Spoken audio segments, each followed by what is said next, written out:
Problem ಹುಡುಗ ಒಬ್ಬರಿಂದ phone ಮಾಡಿದವನು. ಫೋನ್ ಮಾಡಿಬಿಟ್ಟು ಅವನ್ನ ಇದು ಎರಡನೇ ಎತ್ಕೊಂಡಿದ್ಮೇಲೆ ನನ್ನ ಮಗನ ಜೀವನ ಹೊರಗಡೆ ಬಂದರೆ ಮತ್ತೆ ಮಾಡಲ್ಲ ಅನ್ನೋದೇನು ಗ್ಯಾರಂಟಿ?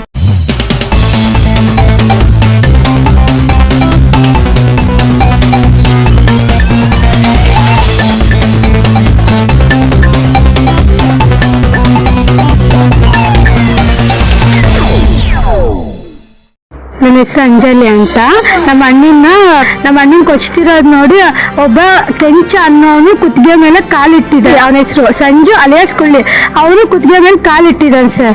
ಅವನು ಕುತ್ತಿಗೆ ಮೇಲೆ ವೆಂಕಟೇಶ, ಅವನು ಕಾಲು ಹಿಡ್ಕೊಂಡಿದ್ದಾನೆ. 2 ಕಾಲು ಹಿಡ್ಕೊಂಡು ಜೋಬಿಂದ ಕತ್ತಿ ತೆಗ್ದು ನನಗೆ ಚುಚ್ಚಿದ್ದಾನೆ.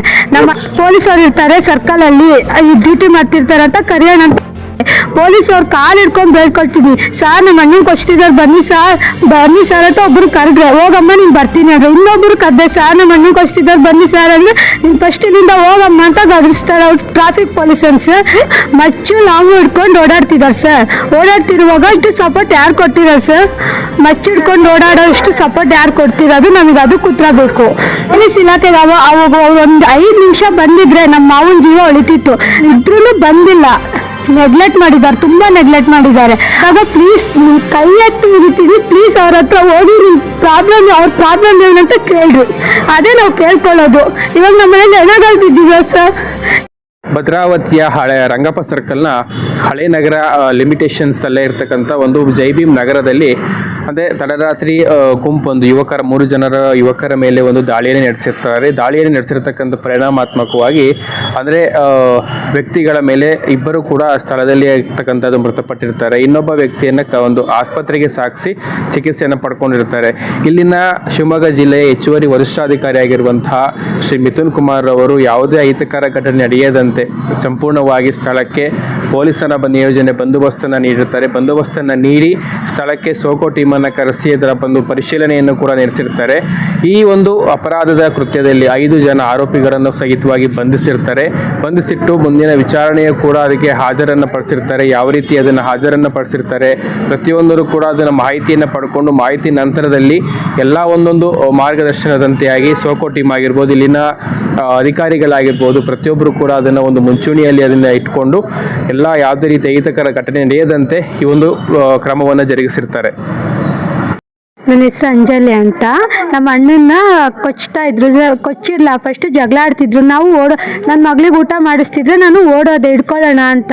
ನಮ್ಮ ಅಣ್ಣನ ಕೊಚ್ತಿರೋದು ನೋಡಿ ಒಬ್ಬ ಕೆಂಚ ಅನ್ನೋನು ಕುತ್ತಿಗೆ ಮೇಲೆ ಕಾಲಿಟ್ಟಿದ್ದೆ. ಸಂಜು ಅಲಿಯಾಸ್ ಕುಳ್ಳಿ, ಅವನ ಹೆಸರು ಸಂಜು ಅಲಿಯಾಸ್ ಕುಳ್ಳಿ.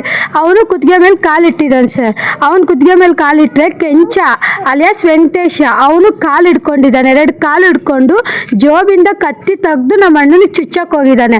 ಅದಕ್ಕೆ ನಾನು ಬಿಡ್ಸಕ್ಕೆ ಹೋಗಿದ್ದೀನಿ ಅಂತ ಆ ಕತ್ತಿ ತೆಗ್ದು ನನಗೆ ಚುಚ್ಚಿದ್ದಾನೆ. ನಮ್ಮ ಅಣ್ಣನಿಗೆ ಫುಲ್ಲು ಬ್ಲೀಡಿಂಗ್, ಫುಲ್ಲು ರಕ್ತ ಹೋಗ್ತಿದೆ. ನನ್ನ ಬಟ್ಟೆಲ್ಲ ರಕ್ತ ಸರ್, ಇಲ್ಲೆಲ್ಲ ರಕ್ತ ಆಗ್ತಿದೆ. ನಾನು ಏನು ಮಾಡೋಕ್ಕಾಗದೆ ನಾನು ಪೊಲೀಸವ್ರು ಇರ್ತಾರೆ ಸರ್ಕಲಲ್ಲಿ ಡ್ಯೂಟಿ ಮಾಡ್ತಿರ್ತಾರೆ ಅಂತ ಕರಿಯೋಣ ಅಂತ ಹೋದೆ. ಪೊಲೀಸವ್ರು ಕಾಲು ಹಿಡ್ಕೊಂಡು ಬೇಡ್ಕೊಳ್ತೀನಿ. ಸರ್ ನಮ್ಮ ಅಣ್ಣನ ಕೊಚ್ತಿದ್ದಾರೆ ಬನ್ನಿ ಸರ್ ಅಂತ ಒಬ್ಬರು ಕರೆದ್ರೆ ಹೋಗಮ್ಮ ನೀನು ಬರ್ತೀನಿ ಅಂದರೆ ಇನ್ನೊಬ್ಬರು ಕರೆದೆ ಸರ್ ನಮ್ಮ ಅಣ್ಣನ ಕೊಚ್ತಿದ್ದಾರೆ ಬನ್ನಿ ಸರ್ ಅಂದರೆ ನೀನು ಫಸ್ಟ್ ಇಲ್ಲಿಂದ ಹೋಗಮ್ಮ ಅಂತ ಗದರಿಸ್ತಾರೆ ಅವ್ರು ಟ್ರಾಫಿಕ್ ಪೊಲೀಸನ್ಸ್. ಯಾರಾದರೂ ಆಗಲಿ ಅಟ್ಲೀಸ್ಟ್ ಅವ್ರು ಬಂದು ಸ್ವಲ್ಪ ಲಾಠಿ ತಲ್ಲಿ ಹೊಡೆದಿದ್ರು ನಮ್ಮ ಮಾವನ ಜೀವ ಉಳಿತಿತ್ತಲ್ಲ ಸರ್. ಇವತ್ತು ನಮ್ಮ ಅಣ್ಣನಿಗೋಸ್ಕರ ಬಂದಿರೋ ಅವ್ರ ಫ್ರೆಂಡ್ನ ಸಾಯಿಸಿದ್ದಾರೆ ಸರ್. ಇವಾಗ ನಮಗೆ ಯಾರು ಸರ್ ನ್ಯಾಯ ಕೊಡಿಸ್ತಾರೆ? ನಮ್ಮ ಅಣ್ಣಂಗೆ ಏನೂ ಆಗಿಲ್ಲ. ನಮ್ಮ ಅಣ್ಣನ ಬಿಡಿಸಿ ಮನೆಯೊಳಗೆ ಕರ್ಕೊಂಡೋಗಿದ್ದಕ್ಕೆ ಅವನು ಉಳ್ದ, ಇಲ್ಲಾಂದ್ರೆ ಅವನು ಸತ್ತೋಗ್ತಿದ್ದ. ನಮಗೆ ಯಾರು ಇಲ್ಲ, ಅವ್ನು ಬಿಟ್ಟರೆ ಅವನೇ ನಮಗೆ ಮನೆಗೆಲ್ಲ ಅವರೇ ನೋಡೋದು. ಅದು ಬಿಟ್ಟರೆ ಇವಾಗ ಅವನನ್ನು ಸಾಯಿಸಿದ್ರೆ ನಮಗೆ ಯಾರು ನೋಡ್ತಾರೆ? ನಮ್ಮಪ್ಪ ನಮ್ಮಮ್ಮನಿಗೆ ವಯಸ್ಸಾಗಿದೆ. ಅವ್ರು ಸಾಯಿಸಿ ಅವ್ರು ಸತ್ತೋಗಿದ್ರೆ ಅವ್ರು ಸಾಯಿಸಿರೋರು ಬಂದು ನೋಡ್ಕೊಳ್ತಾರೆ ಸರ್. ಸಾಯೋಗಂಟ ಅವ್ರು ಯಾರು ನೋಡೋದಿಲ್ಲ. ಆದರೂ ಇವ್ರು ಬಂದು ಹಿಂಗೆ ಮಾಡ್ತಿದ್ದಾರಲ್ಲ ಸರ್. ಪಬ್ಲಿಕ್ಕಲ್ಲಿ ಕಾಮನ್ ಮ್ಯಾನ್ಗಳು ಮಚ್ಚು ಲಾಂಗು ಹಿಡ್ಕೊಂಡು ಓಡಾಡ್ತಿದ್ದಾರೆ ಸರ್. ಓಡಾಡ್ತಿರುವಾಗ ಜನಗಳು ಪೊಲೀಸ್ ಆದವರು ಬೇರೆ ಯಾರೇ ಆಗಲಿ ಅವ್ರಿಗೆ ಅಷ್ಟು ಸಪೋರ್ಟ್ ಯಾರು ಕೊಟ್ಟಿರೋದು ಸರ್? ಮಚ್ಚು ಹಿಡ್ಕೊಂಡು ಓಡಾಡೋ ಅಷ್ಟು ಸಪೋರ್ಟ್ ಯಾರು ಕೊಡ್ತಿರೋದು? ನಮಗೆ ಅದು ಉತ್ತರ ಬೇಕು. ಇವಾಗ ನಾವು ಕಾಮನ್ ಮ್ಯಾನ್ಗಳೇ, ನಾವು ಓಟ್ ಹಾಕಿ ಅವ್ರನ್ನ ಗೆಲ್ಸಿರ್ತೀವಿ. ಇಲ್ಲ ಸರಿ ಅಂತ ನಾವು ಮಚ್ಚಿಡ್ಕೊಂಡು ಓಡಾಡ್ಬೋದಲ್ಲ ಸರ್. ನಾವು ಮಚ್ಚಿಡ್ಕೋಬೋದು. ನಮ್ಮಲ್ಲಿ ನಮ್ಮ ಹತ್ರನೂ ಏನ್ ಹೇಳ್ತೀರಿ ಈಗ ಪೊಲೀಸ್ ಇಲಾಖೆಗೆ? ಪೊಲೀಸ್ ಇಲಾಖೆಗೆ ಅವಾಗ ಅವ್ರು ಒಂದು 5 ನಿಮಿಷ ಬಂದಿದ್ರೆ ನಮ್ಮ ಮಾವನ ಜೀವ ಉಳಿತಿತ್ತು. ನಾವು ಕರ್ದಾಗ ಬಂದಿದ್ರೆ ನಮ್ಮ ಮಾವನ ಜೀವ ಒಂದು ಉಳಿತಿತ್ತು. ಇನ್ನೊಂದು ಅವ್ರು ಅಲ್ಲಿ ಇದ್ರೂ ಬಂದಿಲ್ಲ, ನೆಗ್ಲೆಕ್ಟ್ ಮಾಡಿದ್ದಾರೆ, ತುಂಬ ನೆಗ್ಲೆಕ್ಟ್ ಮಾಡಿದ್ದಾರೆ. ಅವರು ಇನ್ನೊಂದ್ಸಲಿ ನಮಗೆ ಆದಂಗೆ ಬೇರೆ ಯಾರಿಗೂ ಹೋಗಿ ಮಾಡಬಾರ್ದು. ಯಾರಾದ್ರೂ ಕರೆದಾಗ ಪ್ಲೀಸ್ ಕೈ ಎತ್ತು ಮುಗಿತೀನಿ, ಪ್ಲೀಸ್ ಅವ್ರ ಹತ್ರ ಹೋಗಿ ನಿಮ್ಮ ಪ್ರಾಬ್ಲಮ್, ಅವ್ರ ಪ್ರಾಬ್ಲಮ್ ಏನಂತ ಕೇಳ್ರಿ. ಅದೇ ನಾವು ಕೇಳ್ಕೊಳ್ಳೋದು.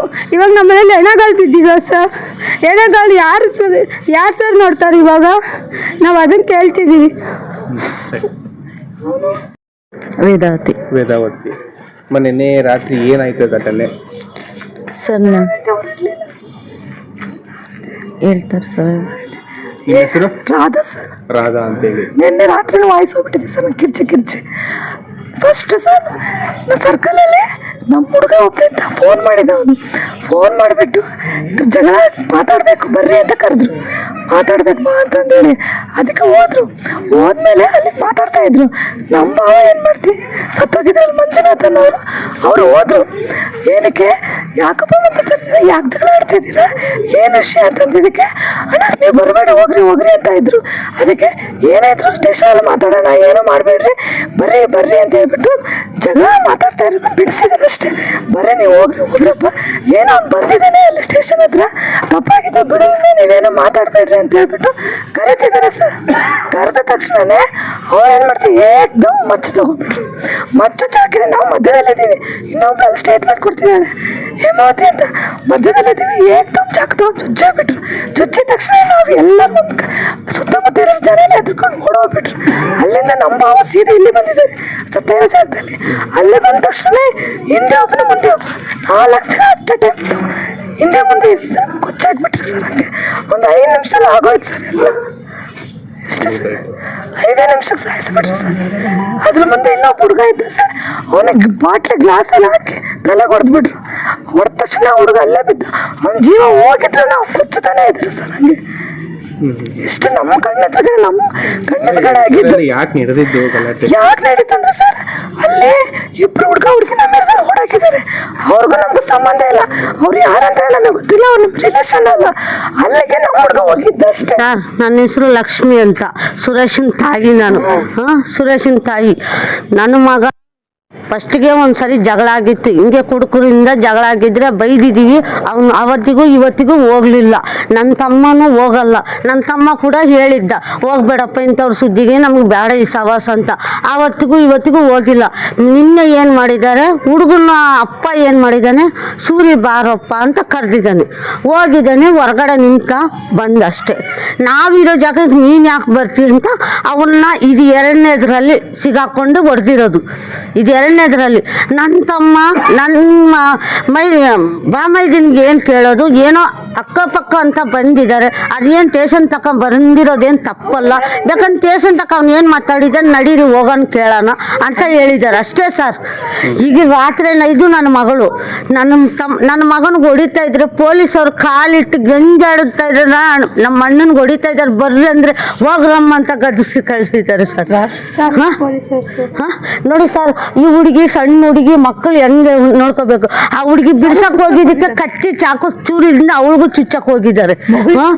ನನ್ನ ಮಗನಿಗೆ ಕುತ್ತಿಗೆ ಮೇಲೆ ಒಬ್ರು ಕಾಲು ಇಟ್ಟಿದ್ದಾರಂತೆ, ಒಬ್ರು ಕೈ 2 ಕಾಲು ಹಿಡ್ಕೊಂಡಾರಂತೆ, ಇನ್ನೊಬ್ಬ ಕತ್ತಿ ತಗೊಂಡು ಚುಚ್ಚಕ್ಕೆ ಬಂದಿದ್ದಾನಂತೆ. ನನ್ನ ಮೈದನ್ನ ಇನ್ನೊಬ್ಬ ಹುಡುಗ ಎಳ್ಕೊಂಡಿದ್ಮೇಲೆ ನಮ್ಮ ತಮ್ಮ ಎಳ್ಕೊಂಡಿದ್ಮೇಲೆ ನನ್ನ ಮಗನ ಜೀವನನೂ ಉಳಿತು ಸರ್. ಇಲ್ಲಾಂದ್ರೆ ನನ್ನ ಮಗನೂ ಇವತ್ತು ಹೆಣವಾಗಿ 3 ಹೆಣ ಬೀಳೋದು ಸರ್. ಇದಕ್ಕೆ ನೀವೇನು ಪರಿಹಾರ ಕೊಡ್ತೀರೋ ಇಲ್ಲ, ಅವ್ರು ಮಾತ್ರ ಜೈಲಿಂದ ಬಿಡುಗಡೆ ಮಾಡಂಗಿಲ್ಲ. ಅವ್ರ ಜೀವಂತ ಪರ್ವತ ಅಲ್ಲೇ ಇರಬೇಕು, ಅಲ್ಲೇ ಕೊಳಿಬೇಕು, ಅವ್ರನ್ನ ಅಲ್ಲೇ ಸಮಾಧಿ ಮಾಡಬೇಕು. ಅವ್ರಂತೂ ಹೊರಗಡೆ ಬರಂಗೇ ಇಲ್ಲ. ನನ್ನ ತಮ್ಮನಿಗೆ ಶಾಂತಿ ಸಿಗಲ್ಲ ಅವ್ರು ಹೊರಗಡೆ ಬಂದರೆ. ನಾವೇ ಹೇಳ್ತಾ ಇದ್ದೀವಿ, ಹಂಗೇನಾರು ಅವ್ರು ಹೊರಗಡೆ ಬಂದರೆ ನಾವೆಲ್ಲ ಸಿಮೆಂಟ್ ಹಾಕೊಂಡು ತುಟ್ಕೊಳ್ತೀನಿ, ಇಲ್ಲ ಸ್ಟೇಷನಲ್ಲಿ ಹೇಳಿದ್ವಿ ನೇಣು ಹಾಕೊಂಡು ಸತ್ತೋಗ್ತೀವಿ ಅಂತ. ಹಂಗೆ ನಾವು ಮಾಡ್ತೀವಿ ಸರ್. ಅವ್ರು ಹೊರಗಡೆ ಬಂದರೆ ನಾಳೆ ದಿವಸ ನನ್ನ ಮಗನಿಗೆ ಮತ್ತೆ ಮಾಡಲ್ಲ ಅಂತ ಏನ್ರಿ ಗ್ಯಾರಂಟಿ? ಯಾರು ಕೊಡ್ತಾರೆ ಸಪೋರ್ಟ್? ಯಾರು ಕೊಡ್ತಾರೆ? ನನ್ನ ಮಗನಿಗೆ ಮತ್ತೆ ನಾಳೆ ದಿವಸ ನನ್ನ ತಮ್ಮ ಇಷ್ಟು ದಿನ ಇದ್ದ ಸಪೋರ್ಟಿಗೆ ನನ್ನ ಬಾಮೈ ನನಗೆ ಏನಾರು ಮಾಡ್ತಾರಂತ ಕೇಳೋಕ್ಕೆ. ಈಗ ನನ್ನ ತಮ್ಮನೂ ಇಲ್ಲ, ಈಗ ನನಗೆ ಯಾರು ಸಪೋರ್ಟ್ ಇದ್ದಾರೆ? ನಾಳೆ ದಿವಸ ಅವ್ರು ಹೊರಗಡೆ ಬಂದರೆ ಮತ್ತೆ ಮಾಡಲ್ಲ ಅನ್ನೋದು ಏನು ಗ್ಯಾರಂಟಿ? ಹೇಳಿ ಸರ್. ಅದಕ್ಕೆ ಹೇಳ್ತಾ ಇದ್ದೆ, ಅವ್ರ ಜೀವನ ಪರ ಅಂತ ಅವ್ರು ಬರಲೇಬಾರ್ದು.